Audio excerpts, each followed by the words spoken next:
नमस्ते विद्यार्थी मित्रांनो, आजचा जो व्हिडिओ आहे हा डायरेक्ट सेकंड इयर इंजिनिअरिंगच्या विद्यार्थ्यांसाठी आहे. जे विद्यार्थी डिप्लोमा पासआउट झालेले आहेत किंवा BSc पासआउट झालेले आहेत, डिप्लोमा व्होकेशनल पासआउट झालेले आहेत आणि डायरेक्ट सेकंड इयर इंजिनिअरिंगला ॲडमिशन घेऊ इच्छिता त्यांच्यासाठी. ओके, तर बघा विद्यार्थी मित्रांनो, तुमच्यासाठी गुड न्यूज आहे की तुमची प्रोव्हिजनल मेरिट लिस्ट जी आहे ती डिस्प्ले झालेली आहे. ओके, आता ही बघायची कशी नेमकं, तर या ठिकाणी बघा 4 ऑप्शन दिसत आहे तुम्हाला इथे. डिप्लोमा कॅन्डिडेट है ना, जे विद्यार्थी डिप्लोमा पासआउट झालेत आणि डायरेक्ट सेकंड इयरला ॲडमिशन घेत आहेत त्यांनी याच्यावरती क्लिक करायचं आहे. ज्या विद्यार्थी BSc कॅन्डिडेट आहेत, म्हणजे BSc पासआउट करून जे डायरेक्ट सेकंड इयरला ॲडमिशन घेणार आहेत त्यांनी इथे क्लिक करायचं आहे.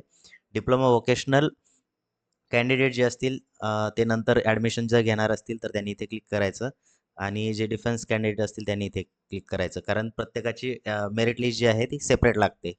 ओके, आता मी या ठिकाणी डिप्लोमा कॅन्डिडेटवरती क्लिक करतो आणि ही जी PDF आहे ही PDF तुम्हाला दाखवतो. ओके, तर या PDF मध्ये तुम्हाला तुमचं नाव सर्च करायचं आहे.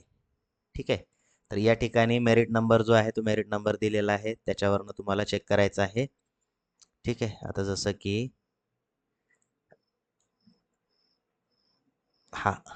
सपोज हा कॅन्डिडेट आहे श्रवण आहे ना, तर याचा कॅटेगरी ओपन आहे. ओके, आणि याचा जो मेरिट नंबर आहे तो मेरिट नंबर याचा 1 आहे स्टेट लेवलचा. ओके, आता हा दुसरा स्टुडंट आहे, हा पण याचा स्टेट लेवलचा मेरिट नंबर 2 आहे. आता 3 नंबरला बघा हा कॅन्डिडेट आहे कोणता, NTC. आता याचा मेरिट नंबर स्टेट लेवलला 3 आहे, बट त्याचा कॅटेगरी वाईज नंबर किती आहे, 1. कोणती कॅटेगरी, NT मधनं. ठीक आहे, त्यानंतर पुढचा जो आहे तो OBC कॅटेगरीचा मुलगा आहे आणि त्याचा पण मेरिट नंबर 1 आहे, कोणता, कॅटेगरी वाईज. बट स्टेटचा मेरिट नंबर किती आहे, 4. आता तुम्हाला कोणता मेरिट नंबर लक्षात ठेवायचा आहे, हा वाला मेरिट नंबर है ना, स्टेट लेवलचा. ओके, आता हे झालं. आता काही विद्यार्थ्याच्या बघा कॅटेगरीच्या समोर डॉलरचा सिम्बॉल आहे ना, काही जणाच्या पुढे @ असेल, काही जणाच्या पुढे डॉलर आणि हॅश असेल, है ना. आता बघा डॉलर आणि हॅश, इथे डॉलर आहे, इथे सेपरेट हॅश आहे, काहीच्या पुढे @ असेल, है ना. तर याचा मिनिंग काय, तर इथे बघा दिलेलं आहे. ज्या स्टुडंटच्या समोर डॉलर आहे त्यांचं म्हणणं आहे की त्यांनी रिसिप्टवरती अपलोड केलेलं आहे, कोणत्या, कास्ट व्हॅलिडिटीच्या. ओके, ज्यांच्या समोर हॅश आहे त्यांनी NCLच्या रिसिप्टवरती अपलोड केलेलं आहे.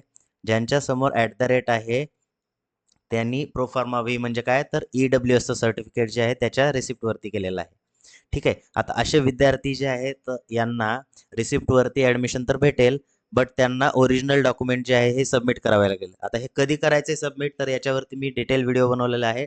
लिंक इथं आय बटनवरती आहे किंवा डिस्क्रिप्शन बॉक्समध्ये मिळून जाईल आणि तो व्हिडिओ तुम्ही बघा, म्हणजे तुम्हाला क्लिअर होऊन जाईल. ओके, तर भेटूया आपण पुढच्या व्हिडिओमध्ये. त्याच्या पुढे मी तुम्हाला सांगेल की इंडिव्हिज्युअली आता तुमच्या लॉग इनमध्ये तुम्ही तुमची प्रोव्हिजनल लिस्ट नंबर पण चेक करू शकता, डिटेलवाला है ना. तोपर्यंत आता अपडेट नाही झालेला, त्यामुळे मी तुम्हाला ही अशा PDF द्वारे पण तुम्ही करू शकता. तर सध्या तुम्ही PDF मधनं तुमचा स्टेट लेवलचा मेरिट नंबर किती आहे हे बघा. आपण रात्री डिटेल व्हिडिओ बनवूया की तुमच्या मेरिट नंबरवरनं तुम्ही कॉलेज कसं शोधायचं. ठीक आहे, त्याच्यावरती डिटेल व्हिडिओ बनवूया रात्री, तेव्हा भेटूया आपण. ठीक आहे, व्हॉट्सअप ग्रुप जर जॉईन केला नसेल तर तुम्ही व्हॉट्सअप ग्रुप जॉईन करून घ्या, त्याच्यामध्ये तुम्हाला डिटेल इन्फॉर्मेशन भेटेल. ठीक आहे, भेटू आपण नेक्स्ट व्हिडिओमध्ये. थँक्यू.